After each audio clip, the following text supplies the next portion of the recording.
Hello, welcome back to another log. So ನಾವಿವಾಗ ನಮ್ಮ ಹೋಟೆಲಿಂದ checkout ಆಗಿ ಐಪ್ಸಿ ಮತ್ತೆ ಜರ್ಮನಿಯ ಟಾಪ್ ನೋಡಕ್ಕೆ ಹೋಗ್ತಾ ಇದೀವಿ. ಸೊ ಹೀಗಿದೆ ನನ್ನ ಸುತ್ತಲಿನ ವ್ಯೂ. ಏನೋ ಡಿಫ್ರೆಂಟ್ ವರ್ಡಿಗೆ ಬಂದಾಗ ಅನಿಸ್ತಾ ಇದೆ.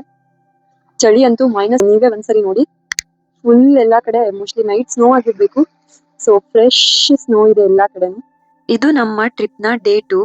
ಸೊ ನಿನ್ನೆ ನಾವು ಗಾರ್ಮಿಶ್ ಪಾಟ್ನಾಕ್ಲಾಮ್ ಗಾರ್ಜ್ ನೋಡಿದ್ವಿ. ನಾವು ನೆಕ್ಸ್ಟ್ ಐಪ್ಸಿ ಕಡೆಗೆ ಹೋಗ್ತಾ ಇದೀವಿ. ಅಲ್ಲಿಂದ ಜುಕ್ ಸ್ಪೈಟ್ಗೆ ಕೇಬಲ್ ಕಾರಲ್ಲಿ ಹೋಗಿ ಸೊ ನಿಮ್ಗೂ ನಾನು ಈ ವಿಡಿಯೋ ಮುಖಾಂತರ ಎಲ್ಲ ತೋರಿಸ್ತೀನಿ. ಸೊ ಇಲ್ಲಿಂದಾನೇ ಜುಕ್ ಸ್ಪೈಟ್ ಕಾಣಿಸ್ತಾ ಇದೆ. ನಾವು ಇವಾಗ ಸೊ ಅಲ್ಲಿ ಕಾಣಿಸ್ತಾ ಇರೋದು ಬ್ಯಾಕ್ ಸೈಡ್ ಅಲ್ಲಿ ಜುಕ್ ಸ್ಪೈಟ್. ಸೊ ನಾವಿವಾಗ ಬಸ್ಸಿಗೆ ವೇಟ್ ಮಾಡ್ತಾ ಇದೀವಿ. ಇದು ನಾವು ನಿನ್ನೆ ಸ್ಟೇ ಆದಂತ ಹೋಟೆಲ್.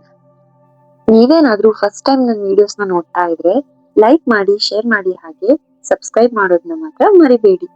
ನಾವಿರೋ ಹೋಟೆಲಿಂದ ಜುಕ್ ಸ್ಪಿಟ್ಸ್ಗೆ ಒಂದು 20 ಮಿನಿಟ್ಸ್ ಬಸ್ ಅಲ್ಲೇ ಹೋಗ್ಬೇಕು. ಹಾಗೆ ಈ ಜರ್ನಿ ನಮ್ಮ ಡಾಚ್ಲ್ಯಾಂಡ್ ಟಿಕೆಟ್ ಅಲ್ಲೇ ಕವರ್ ಆಗುತ್ತೆ. ಸೊ ಇವಾಗ ಜಸ್ಟ್ ನಾವು ಐಪ್ಸಿ ಸ್ಟಾಪಿಗೆ ರೀಚ್ ಆದ್ವಿ. ಸೊ ಇಲ್ಲಿಂದನೇ ಕೇಬಲ್ ಕಾರ್ ಇರೋದು ಐಟಿಗೆ ಹೋಗಕ್ಕೆ. ಸೊ ಹೀಗಿದೆ ಈ ಐಪ್ಸಿ. ಜರ್ಮನಿಲೇ one of the beautiful lake. ಹಾಗೆ ಇದು ಇರೋದು ಬವೇರಿಯಾ ಅನ್ನೋ ಸ್ಟೇಟ್ ಅಲ್ಲಿ.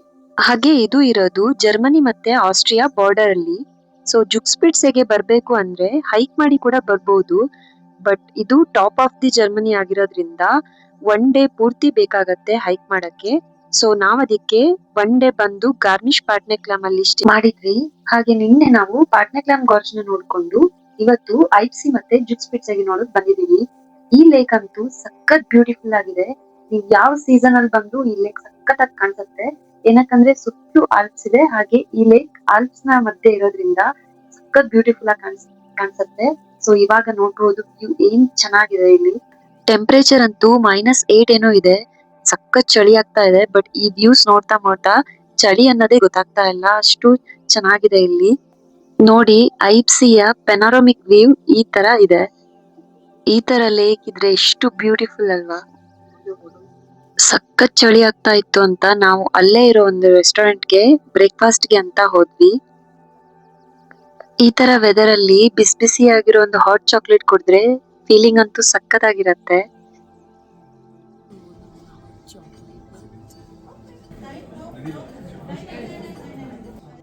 ಸೊ ಒಂದ್ ರೌಂಡ್ ಬ್ರೇಕ್ಫಾಸ್ಟ್ ಮಾಡಿ ನಾವು ಇವಾಗ ಜುಕ್ ಸ್ಪೈಟ್ಸ್ ಕಡೆಗೆ ಹೋಗ್ತಾ ಇದೀವಿ.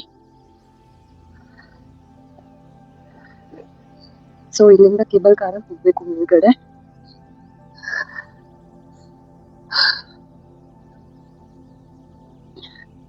ಸೊ ಟೂರಿಸ್ಟ್ ಗಳಂತೂ ಸಿಕ್ಕಾಪಟ್ಟೆ ತುಂಬಾ ಕಾರ್ಸ್ ಗಳು ಬರ್ತಾ ಇದೆ, ನೋಡ್ಬೋದು.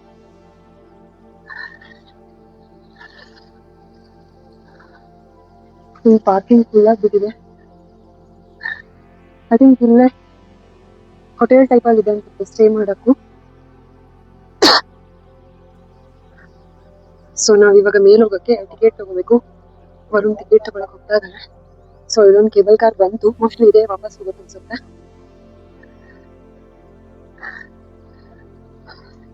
ಸೊ ಫುಲ್ ಜನ ನಡೆದು ಸ್ವಲ್ಪ ಜಾರ್ತಾ ಇದೆ.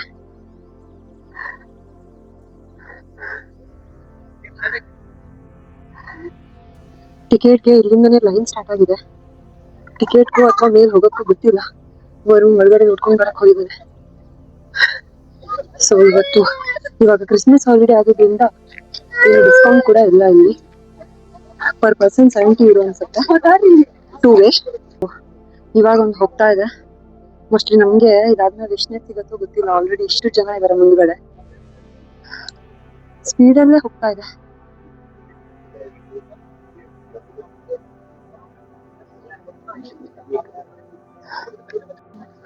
ಕೆಲವೊಬ್ರು ಸ್ಕೀಯಿಂಗ್ ಕೂಡ ಹೋಗ್ತಾರೆ ಅನ್ಸುತ್ತೆ. ಸ್ಕೀಯಿಂಗ್ ಬೋರ್ಡ್ ಎಲ್ಲ ಇದೆ. ಫೈನಲಿ ಕ್ಯೂ ಅಲ್ಲಿ ಒಂದು ಹಾಫ್ ಅನ್ ಅವರ್ ನಿಂತ್ಕೊಂಡು ಇವಾಗ ಕೇಬಲ್ ಕಾರ್ ಹತ್ತಕ್ ಬಂದ್ವಿ. ಸೊ ಮೇಲ್ ಹೋಗಿ ನೋಡೋಣ ಎಷ್ಟು ಬ್ಯೂಟಿಫುಲ್ ಆಗಿರುತ್ತೆ ವ್ಯೂ ಅಂತ. ಸೊ ಫೈನಲಿ ನಾವು ಟಾಪ್ ಆಫ್ ಜರ್ಮನಿಗೆ ಹೋಗ್ತಾ ಇದೀವಿ. ಈ ಕೇಬಲ್ ಕಾರ್ ಅಲ್ಲಿ ಎಟ್ ಎ ಟೈಮ್ ಒಂದು 50 to 60 ಪೀಪಲ್ ಹೋಗ್ಬೋದು ಅನ್ಸುತ್ತೆ ಮೇಲ್ಗಡೆ. ಹಾಗೆ ಸ್ಟಾರ್ಟಿಂಗ್ ಪಾಯಿಂಟ್ ಇಂದ ಮೇಲೆ ಟಾಪ್ ಆಫ್ ಜರ್ಮನಿಗೆ ಹೋಗಕ್ಕೆ ಆಲ್ಮೋಸ್ಟ್ ಲೆಂತ್ 4.5 ಕಿಲೋಮೀಟರ್ಸ್ ಇದೆ. ಅಲ್ಲಿ ರೀಚ್ ಆಗಕ್ಕೆ 10 ಮಿನಿಟ್ಸ್ ಅಷ್ಟೇ ಸಾಕು.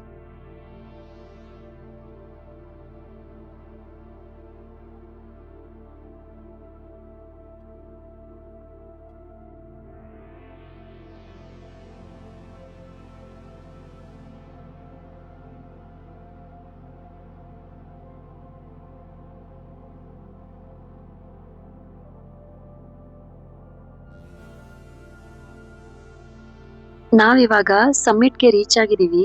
ಇಲ್ಲಿಂದ ಐಪ್ಸಿ ಲೇಕ್ ವ್ಯೂ ಹಾಗೆ ಜರ್ಮನಿ ಮತ್ತೆ ಆಸ್ಟ್ರಿಯಾ ವ್ಯೂ ಸಹ ಕಾಣ್ಬೋದು. ಸೊ ನೋಡಿ, ಈ ತರ ಫುಲ್ ಸ್ನೋ ಕವರ್ಡ್ ಆಗಿರೋದ್ರಿಂದ ಈ ತರ ಬ್ಯೂಟಿಫುಲ್ ಆಗಿ ಕಾಣಿಸ್ತಾ ಇದೆ. ಸ್ವರ್ಗ ತರಾನೇ ಅನಿಸ್ತಾ ಇದೆ ವ್ಯೂಸ್ ಮಾತ್ರ. ಸೊ ನಾವ್ ಇಲ್ಲಿಂದ ಇವಾಗ ನೆಕ್ಸ್ಟ್ ಮೌಂಟೇನ್ಗೆ ಕೂಡ ಹೋಗ್ಬೋದು. ಅಲ್ಲಿ ಎಲ್ಲಾ ಸ್ನೋ ಆಕ್ಟಿವಿಟೀಸ್ ಎಲ್ಲ ಆಗತ್ತೆ. ಸ್ಕೀಯಿಂಗ್ ಗೊತ್ತಿರೋರ್ಗಂತೂ ಇದು ಪರ್ಫೆಕ್ಟ್ ಡೆಸ್ಟಿನೇಷನ್. ಹಾಗೆ ಸ್ಕೀಯಿಂಗ್ ಮಾಡೋರಿಗೆ ಡಿಫ್ರೆಂಟ್ ಎಂಟ್ರಿ ಫೀಸ್ ಎಲ್ಲ ಇರತ್ತೆ. ಬಟ್ ನಮ್ಗೆ ಇಲ್ಲಿ ಬರಕ್ಕೆ ಪರ್ ಪರ್ಸನ್ 65 ಯೂರೋಸ್ ಏನೋ ಆಯ್ತು. ಸೊ ಇಲ್ಲಿ ಕಾಣಿಸ್ತಾ ಇರೋದು ಇದು ಜುಗ್ ಸ್ಪಿಟ್ಸೆ. ನಾವ್ ಇಲ್ಲಿಂದ ಇನ್ನೊಂದು ಕೇಬಲ್ ಕಾರ್ ತಗೊಂಡು ಇವಾಗ ಸ್ನೋ ಆಕ್ಟಿವಿಟೀಸ್ ಇರೋ ಕಡೆಗೆ ಬಂದಿದೀವಿ. ಜುಗ್ ಸ್ಪಿಟ್ಸ್ಗೆ ತುಂಬಾ ಜನ ಹೈಕ್ ಮಾಡಿ ಕೂಡ ಬರ್ತಾರೆ. ಸೊ ಅದಕ್ಕೆ ಪಾಟ್ನಾಕ್ಲಾಮ್ ಗಾರ್ಜ್ ಇಂದಾನೆ ಹೈಕ್ ಸ್ಟಾರ್ಟ್ ಆಗೋದು. ಸೊ ನಾನ್ ನೋಡಿರೋ ಪ್ರಕಾರ ಅದು ಆಲ್ಮೋಸ್ಟ್ 22 ಕಿಲೋಮೀಟರ್ಸ್ ಇದೆಯಂತೆ. ಹಾಗೆ ಆ ಹೈಕ್ ಸ್ಟಾರ್ಟ್ ಆಗೋದು ಪಾಟ್ನಾಕ್ಲಾಮ್ ಗಾರ್ಜ್ ಇಂದ. ಸೊ ಇಲ್ಲಿಗೆ ಬರಕ್ಕೆ ಆಲ್ಮೋಸ್ಟ್ 2 ಡೇಸ್ ಬೇಕು. ಬಟ್ ಅದು one of the easiest route ಅಂತೆ. ಹಾಗೆ ಹಾಫ್ ಡಿಸ್ಟೆನ್ಸ್ ಆದ್ಮೇಲೆ ಸ್ಟೇ ಮಾಡಕ್ಕೆ ಒಂದು ಮಿಡಲ್ ಅಲ್ಲಿ ಫಾರೆಸ್ಟ್ ಅಲ್ಲಿ ಹುಟ್ಟೆ ಕೂಡ ಇದೆ. ಹಾಗೆ ಇಲ್ಲಿ ಪ್ರತಿಯೊಂದು ಏಜ್ ಗ್ರೂಪ್ ಅವ್ರು ಕೂಡ ಸ್ಕೀಯಿಂಗ್ ಮಾಡ್ತಾರೆ. ಚಿಕ್ಕವರಿಂದ ಹಿಡಿದು ಏಜ್ ಆಗಿರೋರು ಕೂಡ ಸಖತ್ತಾಗಿ ಸ್ಕೀಯಿಂಗ್ ಮಾಡ್ತಾರೆ. ಸೊ ಅದೊಂದು ನೋಡೋಕೆನೆ ತುಂಬಾ ಚೆನ್ನಾಗಿ ಕಾಣಿಸುತ್ತೆ. ನಾವ್ ಇಲ್ಲೇ ಸ್ವಲ್ಪ ಹೊತ್ತು ಫೋಟೋಸ್ ವಿಡಿಯೋಸ್ ಅನ್ನೆಲ್ಲ ತಗೊಂಡು ಸ್ನೋ ಅಲ್ಲೆಲ್ಲ ಆಟ ಆಡ್ಕೊಂಡು ವಾಪಸ್ ಜುಗ್ ಸ್ಪಿಟ್ಸ್ಗೆ ಹೋದ್ವಿ.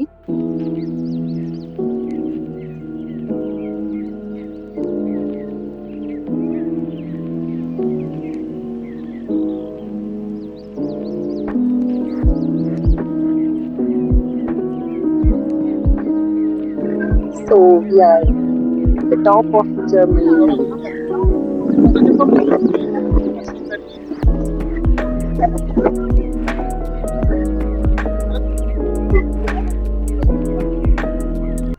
ನಾವು ಈ ಪ್ಲೇಸ್ ಇಂದ 4 ಕಂಟ್ರೀಸ್ ನ ಒಟ್ಟಿಗೆ ನೋಡಬಹುದು. ಅದ್ಯಾವ್ದಂದ್ರೆ ಸ್ವಿಟ್ಜರ್ಲೆಂಡ್ ಆಲ್ಪ್ಸ್, ಮತ್ತೆ ಆಸ್ಟ್ರಿಯಾ ಹಾಗೆ ಇಟಲಿದು ಡೊಲೊಮೈಟ್ಸ್ ಕೂಡ ಜರ್ಮನಿಯ ಟಾಪ್ ಇಂದ ನೋಡಬಹುದು. ಸ್ನೋ ಕವರ್ಡ್ ಆಗಿರೋ ಆಲ್ಪ್ಸ್ ವ್ಯೂ ಮಾತ್ರ ಸಖತ್ತಾಗಿ ಕಾಣಿಸ್ತಾ ಇತ್ತು.